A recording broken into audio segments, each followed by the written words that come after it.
Coucou toi. Bon bah écoute, désolé, pas de générique, pas de musique, pas de tout cela, sinon il n'y aurait pas de vidéo.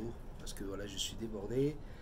Je passe des nuits blanches à faire d'autres choses. Je suis de plus en plus anxieux par rapport au dossier de Jackson. J'attends d'avoir des réponses. D'être convoqué au tribunal. Enfin bref, j'ai vraiment la tête pleine et j'en fais des nuits blanches. Donc, je voulais juste faire un petit coucou, te dire bonjour, te parler un petit peu des sujets que je vais traiter aujourd'hui parce que je trouve que c'est assez comique. Parce que lorsque vous êtes animateur de radio, vous avez forcément les gens qui vous appellent avec des opinions complètement différentes et surtout vous avez des gens qui essaient de dire que l'autre est un imbécile. Hein. Ça, ça fait partie. J'ai dit coucou toi. Ouais, coucou toi. Et donc, ce qui est rigolo, encore une fois, c'est d'entendre des gens qui ont été traités de complotistes il y a une semaine et demie, 2 semaines, parce qu'ils disaient ouais, mais il faut faire attention quand même à ce vaccin, tu vois. Tu sens que les gens, c'est pas des complotistes, hein, c'est juste des gens qui ont envie d'exprimer leur inquiétude. Hein, parce qu'aujourd'hui, tu n'as plus le droit d'être inquiet, hein, tu n'as plus le droit d'être inquiet, tu n'as plus le droit de dire quelque chose contre le gouvernement, etc.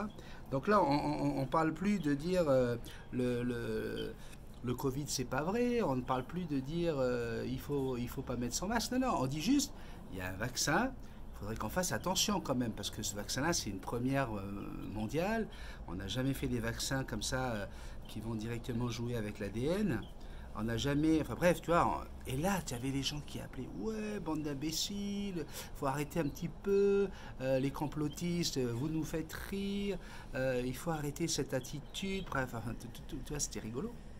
Et là où j'ai éclaté de rire, mais vraiment, hein, j'ai failli reprendre la vidéo en mettant des faux rires derrière, tu sais, je trouvais que c'était trop rigolo. C'est quand Castex demande à Docteur Vaccin, qui veut pas qu'on l'appelle comme ça, hein, Docteur Fischer, on l'a appelé le docteur vaccin du gouvernement, on est dans un moment officiel. Hein. Tu as le drapeau de la France, le drapeau européen, c'est voilà quoi, tu vois. Alors on a l'habitude de voir Darmanin, de voir Salomon, on avait l'habitude de voir des... Et là on a Castex, tu vois, puis qui est sûr de lui. Alors il faut savoir quand même qu'ils avaient pris un autre gars hein, pour pouvoir parler de la vaccination, de toute cette campagne, de ce programme. Et c'est Ruffin qui a réussi à aller détecter... retrouver le LinkedIn, c'est-à-dire le CV du gars en question, le premier gars. Et le mec, dans son CV, il y avait carrément marqué qu'il était lobbyiste hein, des laboratoires anglais, tu vois. C'est bizarre, c'est pas lui qu'on a vu à la télé. Hein. C'est quand même bizarre. Moi, je trouve ça bizarre. Ouais, je trouve ça bizarre. Enfin bref, donc le gars se fait virer, limogé. Et là, tu as un monsieur qui s'appelle le docteur Fischer. Un monsieur, tu sens que c'est juste une tête, quoi. C'est un scientifique. Le gars, virologue. D'ailleurs, il est. Alors, c'est rigolo quand même, parce qu'il est très apprécié du professeur Raoul, hein, qui est détesté par le gouvernement. Hein. C'est devenu la bête noire. Hein. C'est l'homme à abattre, tu vois. Et donc, ce monsieur très apprécié, vous avez Jean Castex qui dit bon, voilà, mesdames et messieurs. Nous allons demander maintenant à monsieur Fischer, le professeur Fischer, de nous expliquer un petit peu comment va se passer la campagne de vaccination. Et là, tu as un mec qui arrive et qui commence en disant, alors avant toute chose, je voudrais absolument quand même faire appel à une grande prudence par rapport à ce vaccin, car effectivement, pour l'instant, ce ne sont que des annonces de presse hein, faites par Pfizer, Moderna et les autres laboratoires. Et donc on n'a encore pour le moment aucune explication scientifique, aucune étude scientifique qui puisse nous conforter dans l'idée de savoir si oui ou non ce vaccin ne va pas être dangereux pour celui qui se fait vacciner. Est-ce qu'il va vraiment immuniser la personne et combien de temps? On ne sait pas. Est-ce que ça va pas être dangereux pour les gens qui sont autour? Est-ce que... alors, il n'arrête pas... Alors, pour l'instant, en tout cas, moi je ne sais pas si ça va être bon pour les personnes âgées. Hein, c'est quand même les premières sur lesquelles on va tirer. Pareillement pour les personnes avec des comorbidités hein, telles que le diabète, etc. Enfin, bref, le gars, il te descend le vaccin en 5 minutes. Hein. Et puis là, c'est pas un complotiste, là, c'est un gars du gouvernement, tu vois. Et ce qui est moins drôle, c'est que ce vaccin est sorti, vous le savez, les Anglais ont été vaccinés les premiers, alors ils sont tous fiers, ils disent ouais, qu'est-ce qu'on a de la chance. Et en moins de 24 heures. Et ça, c'est pas, encore une fois, hein, on n'est pas dans du complot, là, hein, conspirationnisme. Non, non, non, non, non. C'est les laboratoires qui sont obligés de faire un bilan des premières 24 heures. Et vous pouvez aller le lire dans le monde.fr, dans le Point, l'Express, etc. Donc on parle des mainstream, là, hein, de la vraie presse. Tu comprends, entre guillemets, hein, je parle encore une fois. Et qu'est-ce qu'on apprend? On apprend qu'il y a des effets indésirables, que aujourd'hui, là, ça vient de sortir, l'Angleterre déconseille le vaccin pour toutes les personnes qui ont des virus, qui ont des allergies. Toutes les personnes qui ont des allergies, faites attention parce que il se trouve qu'il y a eu des gros problèmes. Ouais. Alors, les effets indésirables, vomissements, maux de tête, fièvre, maux de ventre, paralysie faciale. Oui, ouais, paralysie faciale. Et donc, on déconseille toutes les personnes qui ont besoin d'avoir une épipène ou d'avoir comment on appelle ça, des anti-allergiques. Hein, alors, la grosse question que je me pose, du coup, parce que comme on a IATA, hein, c'est l'Institut international du transport aérien, qui avait dit qu'il voulait mettre en place, hein, le principe du passeport santé. Hein, vous savez qu'il y a la compagnie Qantas qui a décidé d'interdire les gens de monter dans l'avion s'ils ne sont pas vaccinés, à partir du moment où le vaccin sera mis en place pour l'Australie. Et donc, là, on a un vaccin qui, en moins de 24 heures, montre déjà ses premières faiblesses. Et tout ce que je vous dis là, je l'ai lu, revue scientifique, on n'est pas du tout sur des réseaux de complotistes, hein, on est bien d'accord avec ça là, hein, je ne suis pas en train de... Et il faut savoir une chose, ça aussi je l'ai lu, c'est que ça c'est les premières faiblesses du vaccin. Parce qu'il y a des choses, par exemple la baisse de la fertilité causée par une vaccination, c'est 5, 10, 15 ans hein, après qu'on est au courant, hein, qu'on arrive à voir ce genre de choses. Alors, ça veut dire quoi? Ça veut dire que si tu es allergique, tu ne peux pas avoir ton vaccin. Donc si tu ne peux pas avoir ton vaccin, tu ne peux plus voyager. Comment ils vont faire? Moi, je pense qu'ils sont partis là, dans un imbroglio incroyable à vouloir pondre des règles, des lois, avant même de faire des tests. Et je trouve que c'est grave, quoi. Je trouve que c'est grave, parce que qu'est-ce qu'on va faire? Qu'est-ce qu'on va devenir avec ça? Il va y avoir une discrimination entre les vaccinés, les non-vaccinés, et on en rajoute une troisième, les allergiques. Et moi, des allergiques, je sais pas vous, mais moi, dans ma famille, j'ai mon frère, il y a 2 ans de ça, qui a failli mourir.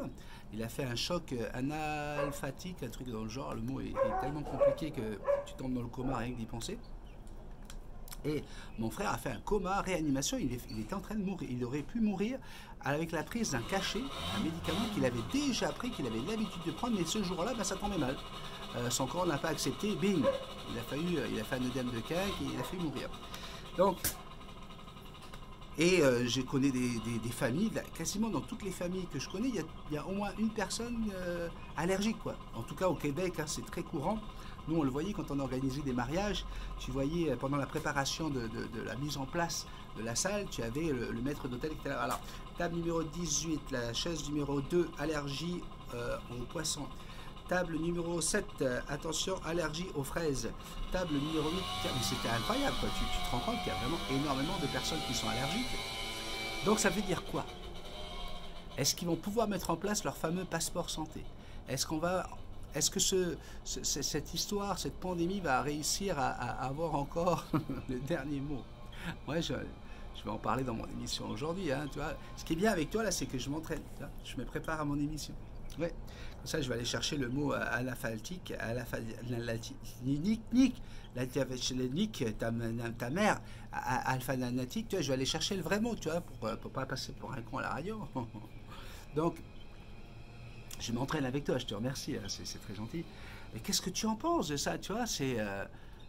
Et là, il faut arrêter de commencer à tout de suite dire, oh là là là là là, le mec, tu vois, voilà, je savais, multitasman, il est trop con, Non. Alors, après, j'avais envie aussi d'en parler, j'ai lu sur le groupe, et j'ai entendu dire, voilà, il y a des personnes qui sont tellement passionnés par ce sujet, qui décident de se fâcher avec tout le monde, avec les gens qui ne sont pas d'accord avec eux, avec leurs amis sur leur propre mur. Et je trouve ça dommage. Dommage parce que si le désir, parce qu'en plus ces gens-là sont persuadés que les gouvernements veulent nous entuber, bien si les gouvernements voulaient nous diviser, vous jouez le jeu du gouvernement en faisant ça. Donc j'ai vu deux personnes du groupe Multitask One pas s'engueuler, mais bon, déjà il y a un premier message qui était très vulgaire avec beaucoup de grossièreté. Je pense que la grossièreté n'a jamais apporté grand-chose dans un discours et dans une idée. Ensuite, il y avait l'idée de dire, écoute, je sais que je vais perdre des amis, mais je m'en moque complètement, et là j'utilise des beaux mots. Et puis si t'es pas contente, si t'es pas d'accord avec moi, bah casse-toi. Personnellement, c'est pas ma vision des choses, c'est pas ma philosophie. J'ai mes idées, tu as le droit d'avoir les tiennes. Imposer comme ça à son amitié, à une amitié, le fait de dire si tu veux rester mon ami, tu dois penser comme moi. Je pense qu'il faut se remettre en question dans ces moments-là. Donc, je ne citerai pas de nom tout simplement, mais elle va très bien se reconnaître, c'est certain. Ne vous laissez pas emporter comme ça par la haine, parce que vous lisez des choses, parce que vous avez entendu dire. En plus, je vous l'ai déjà dit maintes et maintes fois, oui, vous avez le droit d'écouter tout ce que vous voulez, mais plus vous allez écouter certaines choses, et plus avec les algorithmes, vous allez recevoir des informations similaires qui vont vous conforter dans ce que vous pensez. D'accord? Alors, avant de continuer, déjà, vérifiez bien toutes vos informations. Il y a des choses qui sont vraies, il y a des choses qui sont fausses. Mais faites attention de surtout pas faire en sorte qu'à cause de ces choses-là, vous vous fâchiez avec des amis. Chacun a le droit de penser ce qu'il a envie de penser, quoi. Sérieusement. Donc, voilà, j'avais envie aussi de parler de ça. Qu'est-ce que je voulais dire d'autre?